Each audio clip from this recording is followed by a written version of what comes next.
এদিকে ব্যবসায়ী সোহাগ হত্যায় থমথমায় পুরান ঢাকার মিটফোর্ড। আতঙ্কে মুখ খুলছেন না প্রত্যক্ষদর্শী কেউই। এই যে ছেলেটা পাথর মেরে একটা মানুষ খুন করলো, এখন বিএনপির তো আরো নেতাকর্মী আছে, কয়জন তার মতো পাথর মেরে এরকম আরো মানুষকে খুন করছে? রাজধানীর মিটফোর্ডের সোহাগ হত্যাকাণ্ডে এবার জড়িয়ে পড়েছে এনসিপি নেতা হাসানাত আব্দুল্লাহ ও নাহিদ ইসলামের নাম। নিহত স্বজন ও পরিবারের দাবি, তুলনামূলক কম দোষীদের গ্রেপ্তার করা হয়েছে, কিন্তু প্রকৃত অপরাধীরা এখনো মুক্ত বাতাসে ঘুরে বেড়াচ্ছে। এদিকে বিএনপির একটি চক্র দাবি করছে, প্রকৃত অপরাধীরা ধরা যাতে না পড়ে সেজন্য পিছন থেকে কলকাঠি নাড়ছে হাসানাত নাহিদরা। ফেসবুকে দুটি ছবি ভাইরাল হয়েছে, যদিও ছবি দুটি আসল নাকি এআই এর সত্যতা এখনো নিশ্চিত করা যায়নি। ভাইরাল ছবিতে একজন ব্যক্তিকে হাসানাত নাহিদের সাথে দেখা যাচ্ছে। অনেকে দাবি করছে তার নাম মহিউদ্দিন মাহি, যে মাহিকে আবার সোহাগ হত্যাকাণ্ডে নিহত হবার সময় স্পটে দেখা গেছে। তবে কি রহস্যর গোমর এখনো গভীরে রয়েছে? এ বিষয়ে কি বলছে আমজনতা দলের সদস্য সচিব তারেক রহমান? এই ছেলেটা হলো সোহাগের খুনি। বলেন, এই ছেলেটা সোহাগের খুনি, নাহিদের সাথে ছবি, বুঝছেন? এই ছেলেটা সোহাগের খুনি মিটফোর্ডের ঘটনায়। একটু আগে মিটফোর্ডের প্রথম ডোজ দিছি, মিটফোর্ডের দ্বিতীয় ডোজ এই দেখেন দেখা গেছে।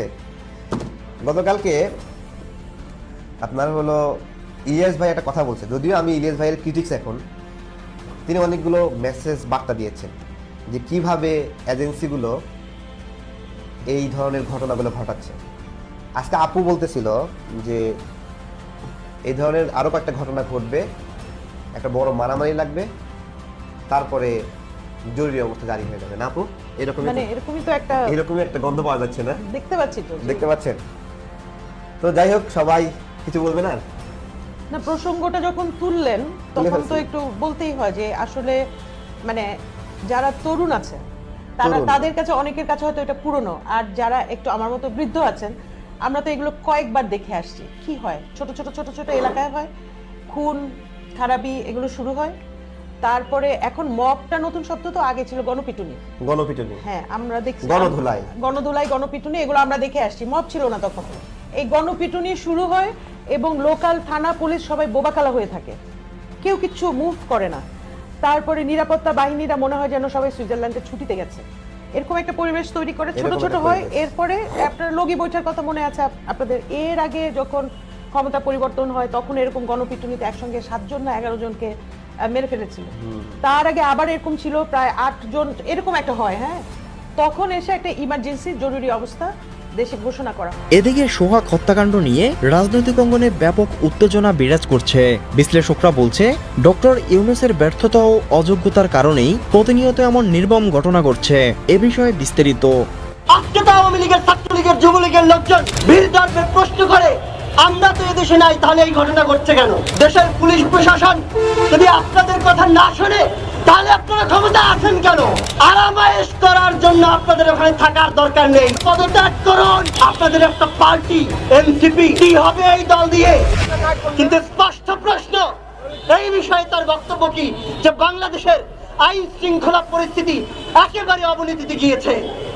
একজন উপদেষ্টা, ছাত্র প্রতিনিধি, তিনি হাসিনা যখন ক্ষমতায় ছিলেন বড় বড় চোখ করে তার দিকে আঙ্গুল তুলে কথা বলতেন।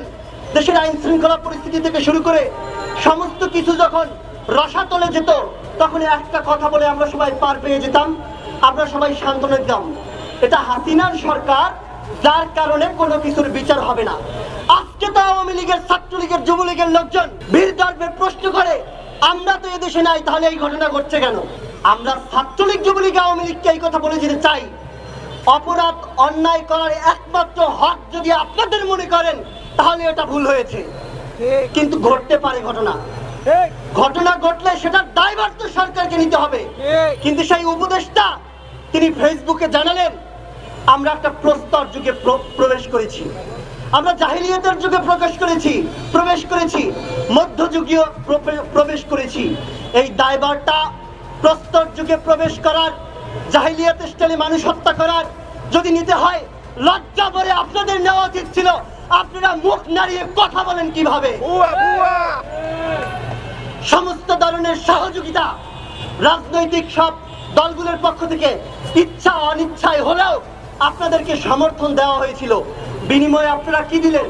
আমরা পাচ্ছি না, অমুক দল করতে দিচ্ছে না, তারা যদি না করতে দেয়, সহযোগিতা না করে, তারা যদি এভাবে করে, আমরা কিভাবে করব? দেশের সমস্ত আইন শৃঙ্খলা পরিস্থিতি আপনাদের নিয়ন্ত্রণে, আপনাদের কথা ওঠা বসার কথা।